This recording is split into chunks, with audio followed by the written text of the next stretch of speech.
네, 이번 키워드는 애플 비전 프로 달라진다라는 주제 준비를 해주셨습니다. 사실 AI 관련해서는 애플이 좀 뒤처졌다라는 의견들이 좀 많이 있었었는데 애플이 MR 헤드셋 관련해서 이 비전 프로를 AI 기능을 여기 비전 프로에 같이 담겠다라는 기사가 보도가 되기도 했습니다. 그래서 블룸버그 통신에서 나왔던 기사를 좀 살펴봤을 때는 애플은 아이폰, 아이패드, 맥에다가 AI 도구를 확장하게 될 거고 그렇게 된다면 이번이 처음이 될 거다라는 의견들이 좀 나오고 있습니다. 최근에 애플이 좀 AI 쪽에서는 뒤처진 경향들이 좀 있었는데 알리바바나 바이두 같은 중국 기업들과 협업에 나서게 되면서 앞으로는 좀 더 좋아지지 않겠느냐라는 의견들이 좀 있기도 했습니다. 자, 그럼 비전 프로에 대해서 좀 살펴보도록 할 텐데요. 이번 주에 베타 버전 출시 이야기도 나왔습니다. 어떤 부분들이 좀 달라지게 될까요? 일단 여러 가지가 달라졌는데 4월에 일단 나올 예정이라고 해요. 근데 일단 기본적으로 AI 기능이 들어가요. AI 기능이 좀 들어가. 애플 인텔리전스가 기본적으로 아이폰 외에 이제 처음으로 도입이 되는 것 같고요. 공간 인텔리전스가 들어갑니다. 그리고 이제 사용자 경험 개선이 들어가는데 기본적으로 이제 제일 중요한 건 자기가 가입을 안 하고 게스트 버전 게스트로 쓸 수가 있어요. 예, 이게 좀 달라지는 것 같습니다. 그리고 이제 여러 명이 쓸 수 있다는 게 좀 달라지는 것 같아요. 그게 이제 약간 다른 부분 같아요. 그러니까 이 부분이 좀 다른 것 같고 AI 기능이 이제 추가된다는 게 이제 좀 달라지는 것 같아요. 이제 그런 부분하고 공간 개념 여러 명이 쓸 수 있다는 부분이 가장 많이 다르는 것 같고 비전 프로가 사실은 그 전에 약간 혹평을 받았어요. 맞아요. 예, 저도 이제 사실 이런 얘기하면 안 되는데 저도 이제 당근에 바로 샀자마자 팔았던 경험이 있습니다. 이 사실은 그런데 이번에는 좀 기대해도 좋을 것 같습니다. 왜냐면 되게 이제 정말 권토중례하면서 만들었던 느낌이 좀 듭니다. 그래서 만약에 이제 블룸버그에서 이번에 이제 이게 나왔었는데 되게 정말 열심히 만들었던 기억이 납니다. 그래서 그런 부분이 있고 OS 기능을 했고 애플이 여러 업데이트하면서 생성형 AI를 만들었던 그런 기억이 있고요. 애플 인텔리전스 쓰기랑 이제 제모지라는 기능을 넣고 이미지 플래그레이션을 넣고 사용자 경험 게스트 기능을 넣었으니까 이게 함께 쓰는 기능을 왜냐하면 애플은 혼자 쓰는 기능이 계속 있었는데 이게 함께 공간 개념을 넣어서 같이 쓰는 약간 이렇게 해서 사실은 메타가 글래스라는 기능을 넣으면서 앞서가기 시작했거든요. 이 부분을.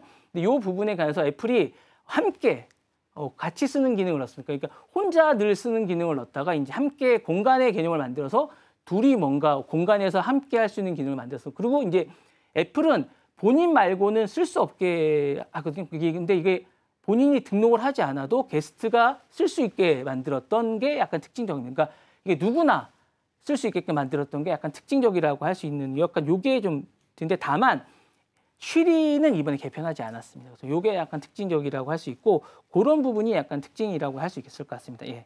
멀티 유저라는 게 약간 특징적이라고 할 수 있으니까 이건 약간 제 말씀이 이제 쓰지 않는 분은 약간 이해가 안 될 텐데 애플은 꼭 뭔가 등록을 해야 되거든요. 네, 등록을 해야 되는데 등록을 하지 않고 쓸 수 있다는 게 이번에 특징적이라고 할 수 있습니다. 예, 예. 아무래도 애플은 그동안 이제 충성도, 로열티에 대해서 좀 특징을 가지고 있는 브랜드긴 합니다. 그런데 이번에는 멀티 유저로서의 좀 기능도 추가가 된다라는 말씀해 주셨는데 지난해 이제 1월에 출시가 됐었는데 그때 이제 가격이 굉장히 비쌌어요. 한 470만 원 요 정도기 때문에 그리고 거추장스러운 사용감 뭐 이런 것 때문에 혹평을 좀 받기도 했었습니다. 근데 이번에는 이제 AI 기능을 탑재하게 되면서 과연 이제 흥행을 좀 다시 한번 끌어올릴 수 있을지 함께 보시면 좋을 것 같고요.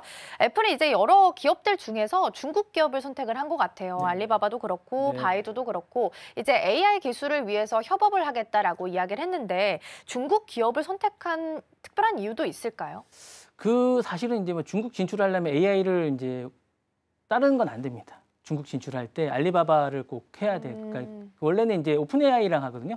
AI를 다른 나라는 오픈 AI랑 같이 하는데 중국은 꼭 들어갈 때 이제 중국 기업을 안 하면 안 됩니다. 그래서 이제 오픈 AI 그러니까 여러 가지 사실 원래는 딥시크랑 하지 않을까라고 딥시크 제안을 받았었는데 딥시크가 상업화가 안 돼 있습니다. 여러 가지 부분에서 이제 안 돼 있다 보니까 여러 가지 저는 이제 OS 쪽 경쟁을 할 때 이제 여러 가지를 볼 때 발달돼 있는 부분을 여러 가지를 볼 때 이제 안쪽으로 볼 때 여러 가지 볼 때 저는 안쪽에서 여러 가지 볼 때 딥시크가 아닐까라는 생각을 했었는데 딥시크가 여러 가지 상거래 부분에서 많이 발달이 안 돼 있대요. 그러다 보니까 이제 알리바바를 선택한 것 같아요. 그리고 이제 오픈 AI랑 다른 데가 계약을 돼 있다 보니까 딥시크가 아무래도 이제 오픈 AI랑은 이제 경쟁 구도다 보니까 이제 불편했던 것 같아요. 그리고 이제 미국과의 관계 여러 가지 관계를 볼 때 불편한 거니까 딥시크를 선택 안 하고 중국에서 이제 알리바바를 선택한 것 같은데 알리바바랑 선택하고 나면 이제 들어가서는 이제 어느 정도 성공을 거둘 수 있을 것 같고요.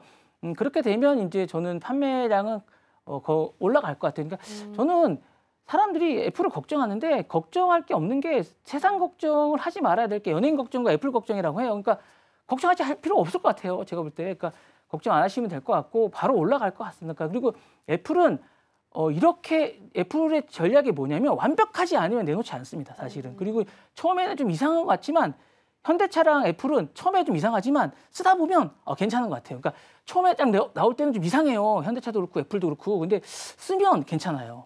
그런 약간 특징이 있어요. 그러니까 약간 이게 좀 그런 것 같아요. 그러니까 이게 좀 이상해요. 이게 약간 사용자가 약간 이게 길들여져 가는 약간 이런 느낌이 좀 있어요. 그러니까 약간 그런 느낌이 좀 전 받는 듯한 느낌이 좀 있어요. 그래서 좀 이상해서 약간 좀 그런 느낌이 있습니다. 저는. 예.